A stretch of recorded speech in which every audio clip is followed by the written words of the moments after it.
Baik, assalamualaikum warahmatullahi wabarakatuh. Bang Zi di sini kembali lagi pada sekalian, tapi tidak mengupload tentang olahraga ya, karena baru-baru ini terjadi pembunuhan terhadap 6 laskar FPI Front Pembela Islam pengawal dari Habib Rizik ya, dan itu terjadi pada tanggal 7 kemarin, dan berita yang beredar di media sosial itu banyak sekali yang mengatakan bahwasanya itu baku tembak antara polisi dan pihak pengawal dari Habib Rizik. Tapi dari pihak Habib Rizik mengatakan bahwasanya itu bukan baku tembak, tapi penembakan. Nah, jadi pada sekalian, bagi kalian yang merasa bertanya kebingungan, jangan sampai berpikir bahwasanya itu adalah baku tembak. Tapi kita harus juga melihat dari sisi dari orang-orang FPI itu sendiri, jangan satu pihak kita lihat ya. Jadi pada sekalian, berikut ini adalah cuplikan klarifikasi ataupun jubir dari FPI mengenai masalah yang terjadi. Sebelumnya juga Bang Zi mengucapkan innalillahi wa inna ilaihi rajiun pada saudara-saudara muslim kita yang meninggal. Semoga amal ibadah beliau diterima di sisi Allah. Amin. Dan juga bagi teman-teman yang muslim, jangan sampai kita terpecah belah lah. Jangan sampai kita beranggapan bahwasanya Habib Rizik itu orang yang melanggar hukum. Karena kita tahu track record dari Habib Rizik itu sendiri, beliau memperjuangkan umat Islam. Khususnya dia melawan kemungkaran di Indonesia. Dan track record dari Habib Rizik, tujuan beliau juga sudah jelas untuk kemajuan Islam, kemajuan umat Islam, dan tidak ada sedikit pun untuk merusak agama kita itu sendiri. Dan ustadz-ustadz seperti Ustadz Abdul Somad, Ustadz Hadi Hidayat, kemudian Buya Yahya, mereka semuanya mengatakan sepakat bahwasanya tujuan dari Habib Rizik itu yang melawan nahi mungkar, bukan sebaliknya. Jadi bagi teman-teman yang beranggapan bahwasanya kok Habib gayanya gitu, kok Habib ngomongnya gitu, jadi pada sekalian kita juga harus bisa berpikir secara baik ya. Dakwah itu nggak harus dengan kelembutan. Ada juga para pendakwa yang bicaranya lantang, ya nggak apa-apa, itu style mereka dalam berdakwah ya. Zaman Rasulullah pun banyak teman-teman dari Rasulullah itu yang cara menyampaikan dakwanya dengan agak tegas ya, bukan berarti jelek. Oke, kita cukup sampai sini. Semoga teman-teman berpikir positif dan jangan sampai menjelek-jelekan, apalagi kita sesama muslim, menjelekkan sesama muslim. Habib Rizik track recordnya sudah kita ketahui. Oke, berikut adalah video klarifikasi dari jubir FPI masalah penembakan yang terjadi tanggal 7 bulan 12 ini. Semoga teman-teman mendapatkan informasi yang lebih detail. Assalamualaikum. Baik, bismillahirrahmanirrahim. Assalamualaikum warahmatullahi wabarakatuh. Pertama-tama kami DPP FPI mengucapkan innalillahi wa inna ilaihi rajiun atas wafatnya, atas syahidnya 6 orang laskar kami yang sedang dalam tugas pengawalan kepada pimpinan kami, yaitu Imam Besar Habib Rizik Syihab. Semoga ke-6 laskar tersebut diterima syahidnya. Yang kedua, kami sampaikan alhamdulillah Imam Besar kami bersama keluarga dan cucunya alhamdulillah dalam keadaan sehat. Amin. Ya. Dan saat ini sedang dalam pemulihan sebetulnya. Jadi saya di samping kanan saya perkenalkan dulu adalah Kiai Haji Sobri Lubis, adalah Ketua Umum DPP FPI. Di belakangnya adalah Panglima Laskar Pembela Islam Ustadz Maman Suryadi. Di belakang saya Wakil Panglima Laskar Pembela Islam Ustadz Yordan, dan ada pengurus FPI di belakang kita. Jadi pertama-tama saya mau sampaikan bahwa kami sebelum ada pengumuman dari pihak Polda yang tadi itu pun kita dapatnya dari televisi. Sebelum kita mendengarkan pernyataan dari pihak Polda, itu kita masih menganggap keenamnya dalam status hilang.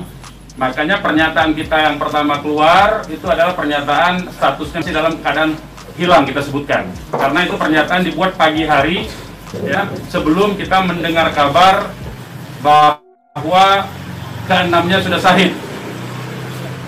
Nah, kemudian saya mau jelaskan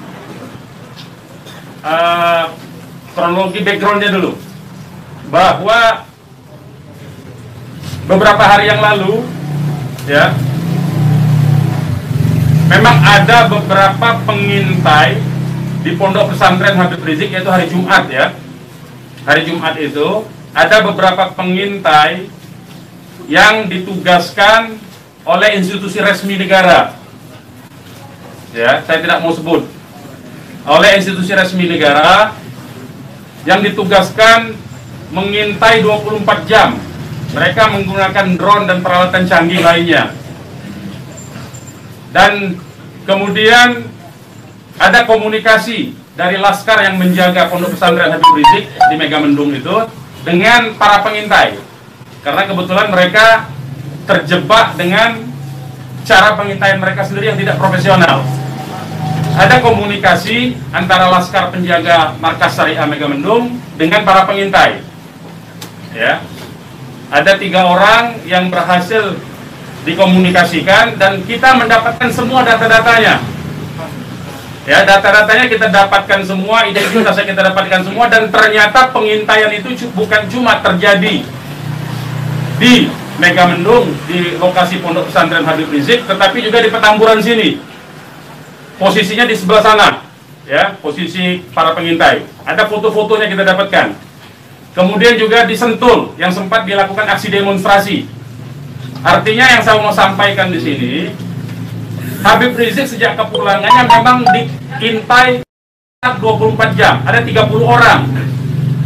Masih di Sentul, 10 orang di Megamendung. Jadi kita sudah tahu sebetulnya. Ya, kita sudah tahu. Nah, setelah proses hari Jumat itu, beliau bersama keluarga meninggalkan tempat istirahat beliau, tempat pemulihan beliau yang tadinya di Megamendung, beliau pindah ke Sentul, ya, pindah ke Sentul. Kemudian Ahad, ya, malam, yaitu hari Minggu pukul 22.30, artinya lebih sekitar setengah 11-an, ya, setengah 11 sampai jam 11 malam. Beliau meninggalkan lokasi dari Sentul untuk menuju ke tempat pengajian keluarga. Pengajian keluarga inti. Saya mau sebutkan, pengajian subuh, ya. Pengajian subuh keluarga inti. Jadi tidak melibatkan pihak mana-mana pun juga. Dengan 4 mobil keluarga. Di dalam mobil ada istri beliau, ada anak dan ada menantu. Artinya ada perempuan di dalam mobil itu. Dan ada cucu beliau. 2 orang masih bayi, 3 orang balita. Ya. Jadi di rombongan Habib Rizik itu ada balita, ada bayi dan masih belum 1 tahun, dan ada balita. Itu yang saya mau tegaskan. Jadi ini adalah perjalanan keluarga biasa. Beliau mau melakukan pengajian keluarga saja, karena biasa pengajian subuh keluarga. Ya. Nah, di dalam perjalanannya lebih kurang pukul 12.30, artinya setengah 1 malam, rombongan beliau dengan dikawal. Beliau menggunakan keluarga menggunakan 4 kendaraan roda 4 dan dikawal oleh 4 mobil juga oleh laskar. Ya. Nah, di dalam perjalanan ada orang yang menguntit sejak dari keluarnya beliau dari Sentul itu. Ya, terus dikuntit dan akhirnya para penguntit ini berusaha memotong, entah apa tujuannya. Kita sebut karena kita tidak tahu apakah dia petugas resmi atau bukan, karena dia tidak berseragam, ya. Harus disebut tidak berseragam. Ini orang-orang tidak berseragam. Berusaha memotong rombongan, ya, dan menyetop kendaraan. Nah, para pengawal tentu saja bereaksi untuk melindungi ya, untuk melindungi Imam Besar Habib Rizik Syihab. Itu reaksi normal, karena memang mereka bertugas untuk mengawal. Reaksi normal. Yang patut diberitahukan kepada teman-teman pers semua, bahwa fitnah besar kalau laskar kita disebut membawa senjata api dan tembak-menembak. Fitnah itu. Laskar kami tidak pernah dibekali dengan senjata api. Kami terbiasa tangan kosong. Kami bukan pengecut. Jadi fitnah, dan ini fitnah luar biasa, pemutarbalikan fakta dengan menyebutkan bahwa laskar yang lebih dahulu menyerang dan melakukan penembakan. Kalau betul itu coba dicek senjata apinya, nomor register senjata apinya, pelurunya itu semua tercatat. Cek saja, silakan dicek. Pasti bukan punya kami, karena kami tidak punya akses terhadap senjata api dan tidak mungkin membeli dari pasar gelap. Ya, jadi bohong sama sekali. Apalagi di FPI, di kartu anggota FPI dan kartu anggota LPI disebutkan bahwa setiap anggota FPI dilarang membawa senjata tajam, senjata api, bahkan dan bahan peledak. Itu dilarang di kartu anggota kita punya. Ya. Nah, jadi upaya-upaya memfitnah, memutarbalikkan fakta, hentikanlah. Ya. Hentikanlah. Nah, kemudian kejadiannya, ya, kenapa kami menyatakan laskar kami dalam keadaan hilang? Karena memang kami belum tahu keberadaannya di mana. Itu membuktikan bahwa mereka dibunuh dan dibantai, saudara-saudara. Ya. Kalau sejak awal tembak-menembak itu berarti dia tewasnya di tempat dong. Tewas di tempat pasti banyak. Semalam saya sendiri sampai jam 3 sudah ngecek dengan teman-teman yang di lapangan, tidak ada jenazah di situ, tidak ada keramaian di situ. Yang ada justru petugas aparat setempat yang ada di lokasi yang diperkirakan di sekitar pintu tol Karawang Timur. Ya, di tengah malam itu saya suruh cek. Begitu saya mendengar ada berita terjadi ada laskar kita yang ditembak, kita suruh cek ke pintu tol Karawang Timur. Ternyata tidak ada mobil laskar di situ.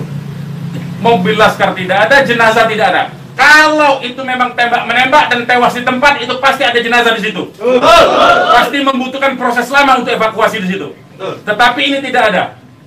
Dan bahkan saudara-saudara perlu ketahui, teman-teman media, sempat salah satu laskar mengirimkan voice note rintihan dari salah satu laskar kita yang ditembak. Itu artinya apa? Itu artinya laskar kami dibawa ke satu tempat dan dibantai di tempat itu. Dibantai di tempat lain. Itu artinya. Dan kemudian waktu kemudian setelah voice note terkirimkan, tidak ada lagi HP dari laskar 6 orang itu yang aktif kita hubungi. Kita sudah cari sampai pagi tadi, sampai siang tadi, sebelum pengumuman dari pihak Polda, kita sudah cari kemana-mana. Ke rumah sakit kita cari, ke kantor polisi kita cari. Karena kita anggapnya itu orang hilang. Dan ternyata kemudian ada pengumuman bahwa seperti yang dinyatakan fitnah, yang menyatakan tembak-menembak itu. Ya. Nah, jadi sekali lagi saya mau katakan tidak betul, ya, berdasarkan fakta-fakta dan kronologi yang saya sampaikan bahwa terjadi tembak-menembak dan laskar memiliki senjata api, itu tidak betul sama sekali. Itu fitnah besar terhadap kami, fitnah besar terhadap umat Islam. Kami anggap itu upaya memutarbalikkan fakta yang tidak pada tempatnya.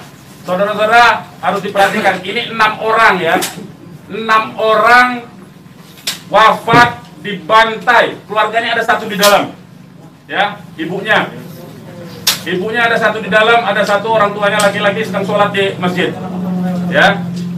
Ini anak-anak kita tahu persis, anak-anak ini hanya bentuk kecintaannya mengawal pimpinan kami, imam besar, hanya bentuk pengabdian, tidak memiliki agenda apapun, tidak memiliki senjata api, tidak memiliki bahan peledak, dan segala macam bentuk senjata lainnya.